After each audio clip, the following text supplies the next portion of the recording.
The sound was a deep metallic groan, followed by the sharp crack of high explosives. On the morning of April 30th, 1942, the Ava Bridge over the Irrawaddy River shattered in a sequence of controlled blasts. Hot steel girders twisted and plunged into the brown current. The single iron span that had linked Mandalay to the west bank collapsed. A thick cloud of smoke and dust rose over the river, visible for miles across the flat central plain of Burma. General Joseph Stilwell stood on the far bank and watched the bridge die. The demolition was the final act of a failed defense. The road to India was now a desperate corridor. Behind him, the Japanese 56th Division was racing north from Toungoo, with nothing between it and the retreating Allies. Before him lay the jungle, the mountains, and the monsoon. The question was no longer whether Burma could be held. The question was how many would survive what came next. But that moment at the Ava Bridge was not the beginning of the disaster. To understand how an army and a nation collapsed in a matter of weeks, you must go back exactly 7 days. You must look at a different line on a map, a place called Loikar in the eastern Shan states, a place where the Allied command had placed its trust in a division that simply disintegrated. The collapse did not start with a bridge. It started with a failure of leadership, training, and preparation that opened a wound the Japanese would exploit without mercy. On April 23, 1942, the eastern sector of the Allied defensive line in Burma shattered. The Chinese temporary 55th Division, positioned to hold the critical road junction at Loikor, simply broke apart. These soldiers were poorly led, undertrained, and equipped with obsolete weapons. When Japanese infantry pressed their positions, the Chinese command structure dissolved. Small groups of men fled into the jungle, abandoning their heavy equipment and their wounded. The collapse created a gaping hole in the Allied front. Through that hole raced the Japanese 56th Division, a hardened combat unit that had earned its reputation in Manchuria and Malaya. They moved with terrifying speed down the road toward Toungoo. The Chinese 200th Division, one of the best-trained formations in the Chinese army, fought a brilliant rearguard action to slow them down. But the door was already open. The Japanese exploited the gap and kept coming. The strategic nightmare was now clear. The Japanese were thrusting northward on 2 axes, threatening to encircle both the British forces on the Irrawaddy and the Chinese armies still fighting near Mandalay. General Harold Alexander, the newly arrived British commander, faced an impossible choice. He had been sent to Burma with the primary mission of defending India. He could not allow the British Burma army to be trapped and destroyed. The orders he issued on April 23 were blunt. Operational Instruction 46 directed all forces to cover the lines of communication between India and China. British and Chinese units east of the Mandalay Railroad would withdraw to the northeast to protect the Burma Road. Forces west of the line would pull back through Mandalay and head for Shwebo, the planned evacuation point toward Assam. The document was precise in its language, but catastrophic in its implications. Burma was being abandoned. General Alexander then met with Joseph Stilwell and the senior Chinese commander, General Lo Cho-ying, on April 29th. They agreed on a final, desperate plan. A new defensive line would be established on an escarpment in northern Burma, stretching through Kalewa, Katha, and Bamo. The Chinese would fall back to Myitkyina to anchor the eastern flank. If that failed, Stilwell would lead his people west over the mountains to Imphal in India. The Chinese armies would retreat to either India or China. The roads northward filled instantly with chaos. British troops of the 1st Burma and 17th Indian Divisions began their fighting withdrawal toward the Chindwin River. Chinese units scattered toward the forests and hills, and behind them, a human tide of Indian civilians who had lived in Burma for generations began to walk. They walked toward the malarial Hukawing Valley and the cliffs of the Arakan.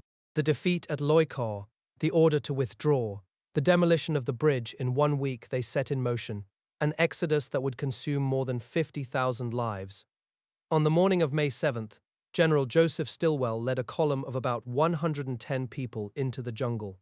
He waded into the Chongi River, carrying his Tommy gun. The party included American and British officers, Chinese bodyguards, Burmese nurses, and a few civilian refugees. The air was thick with humidity. The single file stretched out behind him. John Grindlay, a medical officer, followed closely. Already noting the strain in his diary, Grindlay wrote that after daybreak, with General Stilwell leading and carrying the Tommy gun, they crossed a river wading. Then they moved down a primeval jungle path in a long, undulating single file. The nurses sang to keep spirits up, causing exhausted men ahead to turn around. They thought the morning's hike equaled a 30-mile march. No one had eaten more than a few bites. Blisters were already forming and wearing off. Another medical officer, Colonel Robert Williams, also began his daily log. The column included Major Herbert Barton of the British Army and a contingent of British enlisted men led by Colonel Davidson Houston. Gordon Seagrave, the missionary doctor, brought his unit of Burmese nurses and Friends ambulance unit drivers. The girls walked in little flip-flop sandals, collecting roots and berries when food ran low. The only sounds were the singing, the bark of monkeys, and the constant chirp of insects. They halted that evening next to an elephant camp. The jangling of wooden bells on the animals kept everyone awake. Feet were raw, blistered into open sores. Grindlay noted that the first half of the 14-day march was hell, as was the second. Without pack animals, every person carried their own bedroll, mess kit, and water. The heat sapped strength with every step. Late that afternoon, by sheer chance, a string of 20 empty pack mules appeared. 3 wild-looking handlers from Yunnan emerged from the trees. Stilwell suspected they were opium smugglers, but did not hesitate. He exclaimed, "Oh boy, what a break," and hired them on the spot. The mules immediately took on the mess equipment and heavy bedrolls that would otherwise have to be discarded. Stilwell placed Lieutenant Eugene Laybourne in charge of the mule train. He sent them overland to rendezvous with the main column at Homelin. The mules not only carried supplies but soon transported men who collapsed from the heat. This windfall prevented the party from having to abandon sick soldiers or critical gear. It was a logistical break that literally saved lives. 3 days later, on May 9th, the weary group reached Mainkang on the Uyu River. They had walked part of the way wading in the Chongyi until it joined the wider watercourse. There they built bamboo rafts to carry them west toward Homelin. The rafts were unstable, constantly grounding on sandbars or breaking apart in the current. One night, Grindlay recorded, they spent 2.5 hours spinning in a whirlpool. Exhaustion was now acute. Major Frank Merrill, weakened by the ordeal, collapsed. He was initially thought to have sunstroke, but it was actually a heart attack. Lieutenant Tommy Lee, a young aide to Stilwell, also went down. The Friends ambulance unit drivers, Paul Guerin and Peter Tennant, inflated rubber mattresses. They towed Merrill and Lee through the river like human barges. Colonel Henry Holcomb and Major Felix Nowakowski soon joined the list of heat victims. The Burmese nurses walked alongside the rafts, gathering edible roots and cooking them over smoky fires. They kept the weakened men alive with small meals when rations were scarce. The sun blazed down without mercy. To provide shade, Grindlay and the nurses wove thatched roofs of leaves onto the raft frames. Stilwell noticed and later gave the unit his appreciation. Without those mat roofs, the journey would have been unbearable. On the 11th, a Royal Air Force Wellington bomber flew low over the river. It dropped bundles of bully beef, crackers, cigarettes, and medical supplies. The dressing and adhesive tape were a godsend, as Williams had lost his tropical medical box. Grindlay and the nurses bandaged feet that evening. The airdrop restored a spark of morale. For the first time, the column felt they might actually make it. By mid-afternoon on May 12th, the party limped into Homelin on the Chindwin River. They had chased off a rogue elephant along the bank and abandoned the disintegrating rafts. The town seemed half deserted, but members of the Friends ambulance unit managed to buy shoes from a reluctant shopkeeper. That night they stayed in a Buddhist monastery, the Seagrave group assigned to the nunnery. Jack Belden, the Time Life correspondent, pressed Stilwell for a quote. The general, exhausted and sarcastic, replied, "Here we are, damn it." Just as they prepared to leave, Laybourne's mule train appeared on the far side of the Chindwin, having survived the overland trek. The column reunited, and the mules took their place in the long line. They crossed the river in dugout canoes and started into the Chin Hills. The trail rose from 500 feet to 4,000 in a single day. The weather shifted from oppressive heat to a driving, drenching monsoon rain. The path became a river of mud. Men, ponies, and mules slipped and slid. Leeches dropped from leaves and crawled into boots and trousers. Williams picked one off his ankle and stomped on it. Blood spurted to his knees. During the climb, several men indeed collapsed from heat and overexertion and were loaded onto the ponies and mules. Grindlay's diary captured the agony. Uphill over very steep trail, alternating dense jungle with patches of tall grass. For the last hour of a stiff climb, a drenching tropical thunder shower soaked everyone. The smoke from the campfires gave him conjunctivitis. his eyes miserable with pus and sticking lids. At a Naga village, the locals offered frothing rice beer served in a gourd. Grindlay and Belden experimented and got a bit of a jag on 2 different brews. Later, 2 pigs were slaughtered and roasted, while clothes dried by the fire. That night after the meal, Grindlay's eyes were so inflamed he could barely see. Williams dispensed quinine heavily, but several men still broke out with malaria despite the doses. The column straggled for hundreds of yards. On May 15th, the party climbed a sheer ridge that gave a clear view back over the Chindwin and Uyu valleys. They could see the entire course of the past week. The trail then descended into a deep, rocky ravine, the steepest and most punishing stretch yet. Men nearly collapsed. Several of the nurses had to wait for ponies. That night, a brief ceremony saw Colonel Williams sworn in to his full colonel rank by Frank Merrill, to the delight of the villagers. By May 18th, they reached Ukrul, Sharp's home at 6,500 feet. The air was cold, clear, and dry. Baggage arrived, carried by Naga bearers who had stopped for beer in their home village. The Americans were quartered in the main house, while the Seagrave group took the guest house. After 21 miles that day, Grindlay held a clinic for feet, and everyone dried clothes around a roaring fire. Fleas were picked from clothing and hair. The next morning, they started at 5:30 in a torrential rain. The trail clung to a ridge for 11 miles in clouds, rain, and bitter cold. Then a steep descent, and an even steeper climb of 3,000 feet. At the noon halt, they ate sausage and biscuits standing in mud. Late that afternoon, they crossed a narrow steel suspension bridge. On the far side, a party of American officers waited with trucks, whiskey, and candy. On May 20th, the column boarded 7 trucks and 2 ambulances for the final ride to Imphal. The muddy mountain road slithered under the wheels for 23 miles. There, General Stilwell faced a room of reporters and cameras. His frustration boiled over. "I claim we got a hell of a beating," he said bluntly. "We got run out of Burma, and it is humiliating as hell. I think we ought to find out what caused it. Go back and retake it." The party dispersed into the medical and logistical systems of India. Grindlay, still nursing his kidney pain, took the sick officers by train from Dimapur to Calcutta. The journey was delayed 22 hours by a train collision. At the Great Eastern Hotel, filthy and bearded, they dumped their bags. Grindlay washed his pajamas and then went to the bar, where he met the young pilots who had bombed Tokyo under Doolittle. Dinner was a feast of many courses. Williams sent a radio message to his wife. "Out of Burma, tired but okay, love, Bob." The Seagrave unit remained behind in Guwahati, setting up a hospital in an American Baptist missionary women's hospital. Chinese wounded from the retreat were already arriving, emaciated and sick. The doctor reported that the Japanese were deliberately starving refugees, creating a new variety of bacterial warfare. Grindlay visited the nurses before leaving, and they sobbed, calling him Uncle Grindlay. The sick men, including Colonel Adrian St. John, were flown to a new hospital in New Delhi. Grindlay himself took quinine doses. Though he did not have a clinical case of malaria, he cared for 4 malaria patients in his hotel suite. His weight had dropped to 135 pounds. Clean clothes, regular baths, and solid food slowly began to restore him. The ailing St. John, once red-faced and over 200 pounds, looked hollow and pale. When someone mentioned rice, he exploded that he would disembowel the next person who brought it near him. Stilwell, meanwhile, disappeared into his headquarters in New Delhi.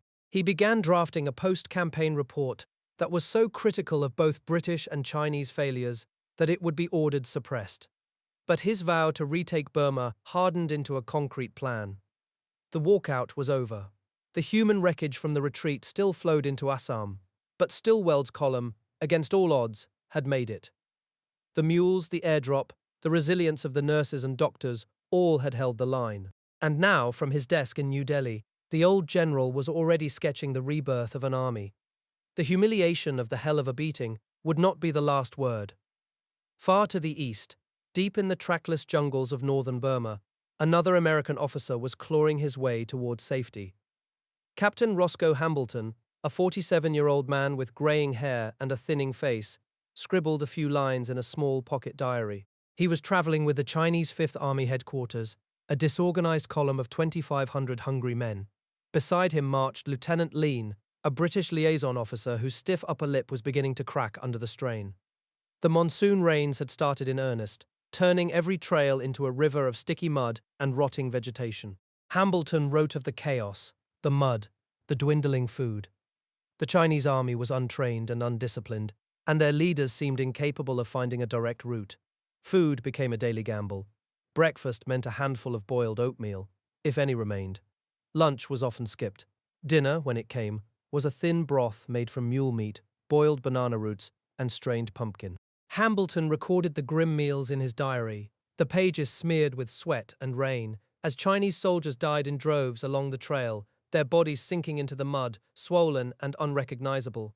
The army reached the Chindwin River and struggled across on bamboo rafts. Hambleton tried to coax his baggage mule onto the high bank, but the animal balked and drowned midstream. He now carried everything he owned in 2 shoulder bags and a single blanket roll.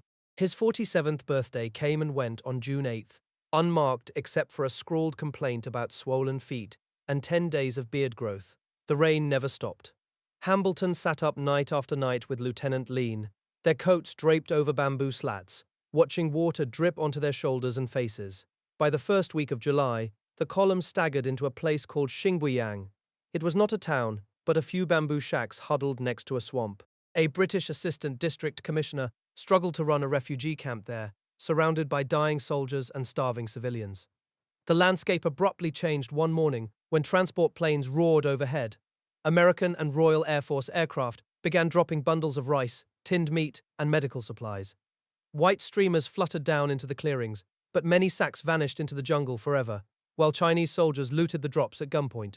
When the Chinese general ordered his headquarters troops to march out for India in mid-July, Hambleton made a fateful choice. He was too weak to risk the 90-mile trek. His feet were still infected, and Lean was burning with a fever of unknown origin.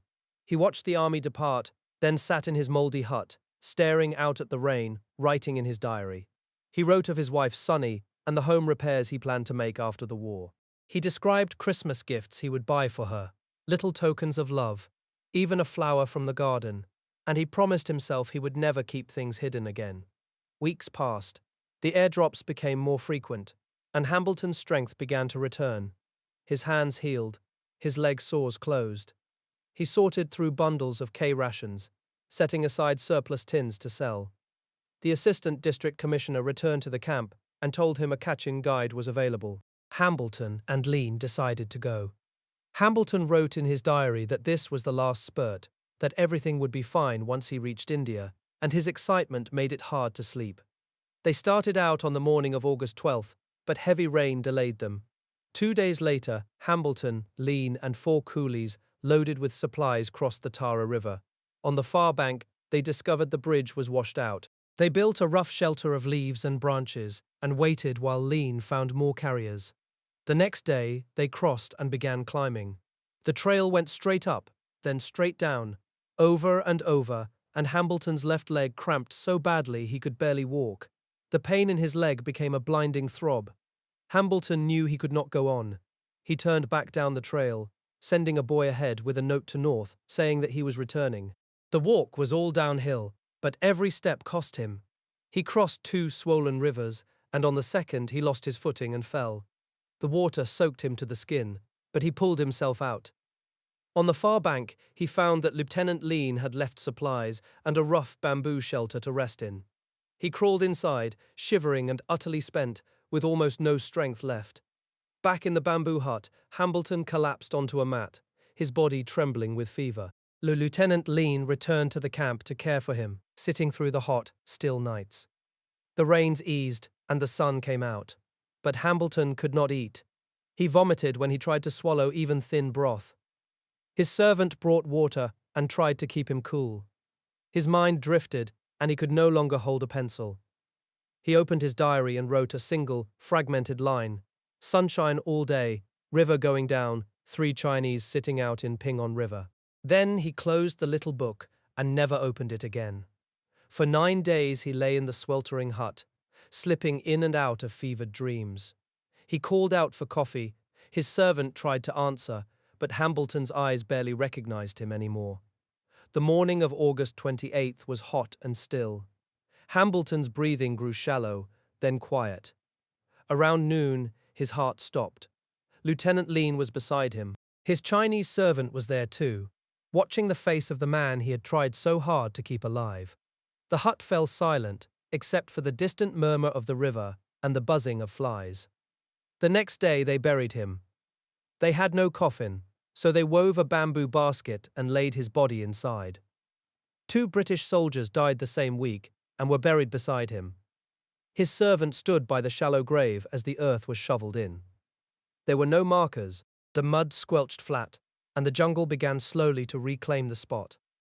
The Hukong Valley had become a vast, shallow cemetery. Thousands of soldiers and refugees perished on these trails that summer.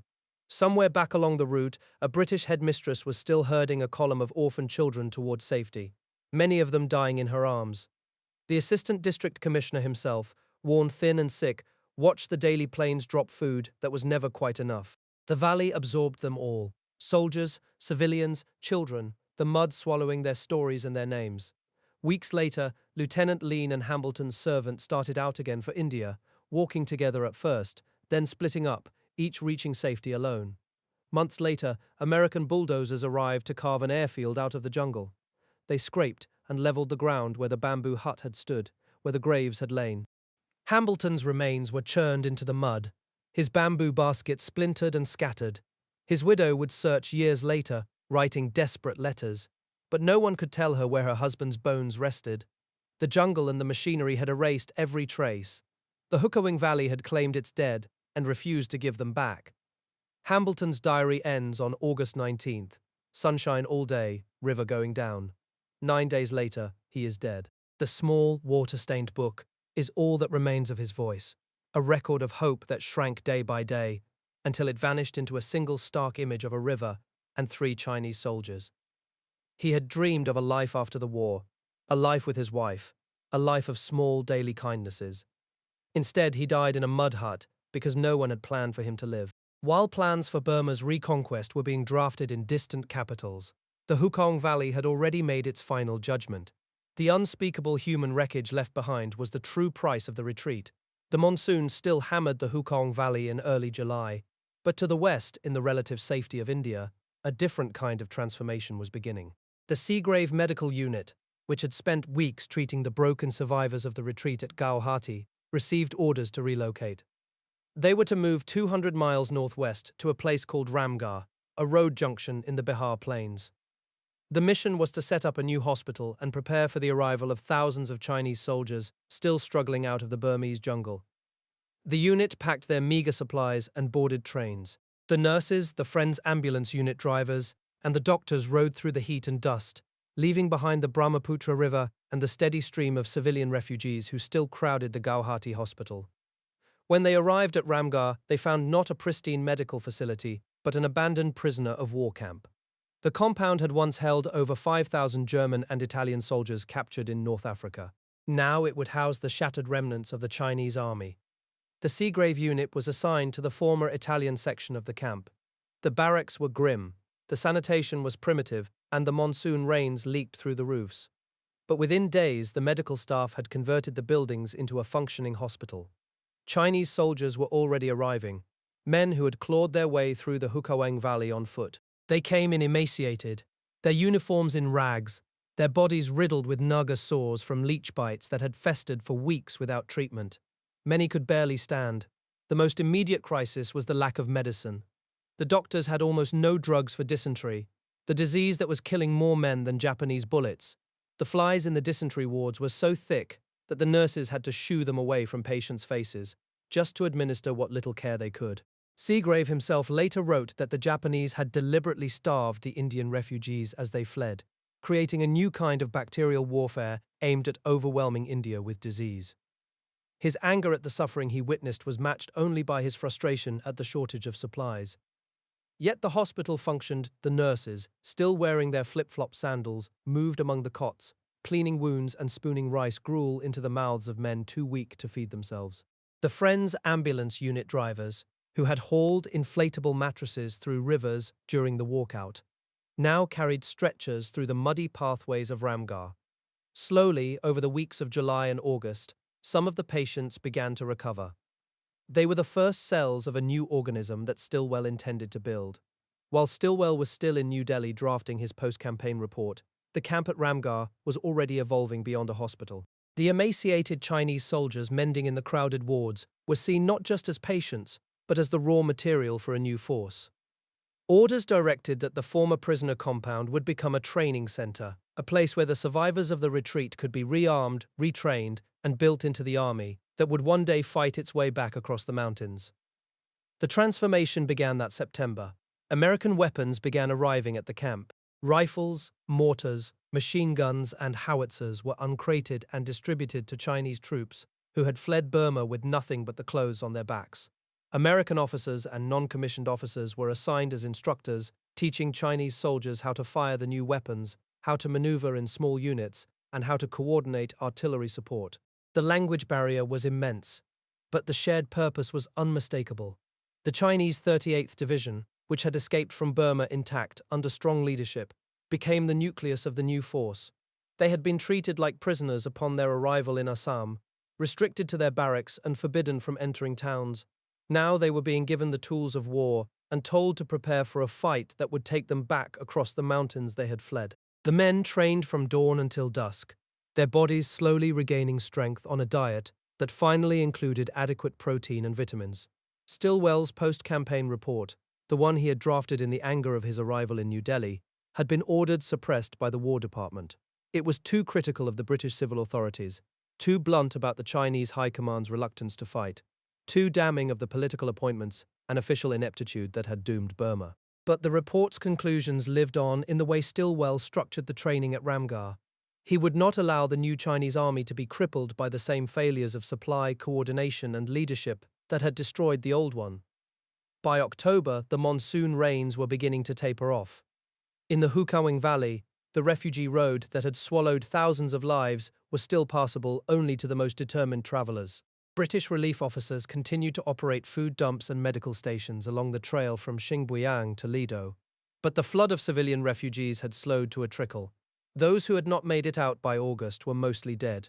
The valley was a vast, shallow cemetery, its mud paths lined with the bones of those who had sat down and never risen again. But at the Tipang railhead in Assam, a new kind of traffic was beginning.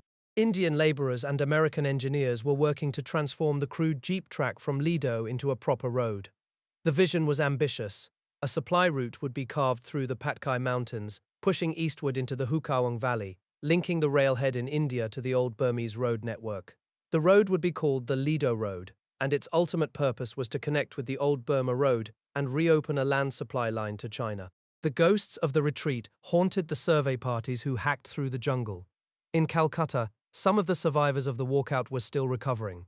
The sick officers had been flown to New Delhi months earlier, but the malaria cases lingered. The British soldiers who had staggered into Imphal with their tanks destroyed were being reintegrated into new formations. The army that had lost Burma was being rebuilt piece by piece, in camps and hospitals and training grounds scattered across eastern India. But the moral weight of the defeat hung over every barracks and parade ground.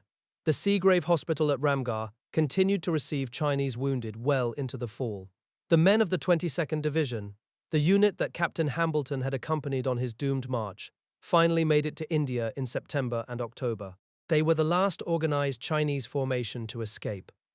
Their condition was even worse than the 38th Division's had been. They had eaten grass and roots, and many had died from starvation and disease in the final weeks before the airdrops became regular. The hospital wards at Ramgarh filled to overflowing. As the new year approached, the transformation at Ramgarh was unmistakable. Men who had arrived as skeletal survivors were now soldiers again, drilling with precision and handling their weapons with confidence. The camp had become a symbol. It represented Stilwell's vow made flesh, the promise to go back and retake what had been lost. The loss of Burma had been a humiliation, but Ramgarh was the reply. The army that would eventually push the Japanese out of northern Burma was taking shape in the dust of a former prisoner of war camp in the Bihar Plains. The story of the Burma retreat is not a story of victory. It is a story of survival, of endurance, of the steep price that human beings pay when strategic plans collapse, and the road home leads through jungle and mud. General Stilwell walked out with a Tommy gun in his hand and a vow on his lips, and he spent the rest of the war trying to keep that vow. The nurses of the Seagrave unit walked out in flip-flop sandals and then set up hospitals for the men who followed. And somewhere in the Hukawing Valley, Beneath an airfield bulldozed out of the jungle lie the remains of Captain Roscoe Hambleton, whose final diary entry recorded nothing more than sunshine and a falling river. Hambleton's widow searched for his grave for years. She never found it. The war moved on. The roads were built, the airfields were paved, and the jungle reclaimed the bamboo huts and the shallow graves. But the diary survived. It is a small water-stained book, its pages filled with a middle-aged officer's hopes for Christmas gifts and home improvements, for a garden where he would pick a flower every day for his wife. The last words he wrote were simple and devastating. 3 Chinese soldiers sitting in a shelter on a riverbank, waiting for the water to drop. 9 days later, he was dead. If you have a family story, a photograph, or a memory of someone who served in the China-Burma-India theater, we would be honored to hear it. Please share it in the comments below so that these voices are not lost to time. And if you want to support more documentaries like this one, subscribe to the channel and give this video a like. We read your stories, and we are grateful that you chose to listen.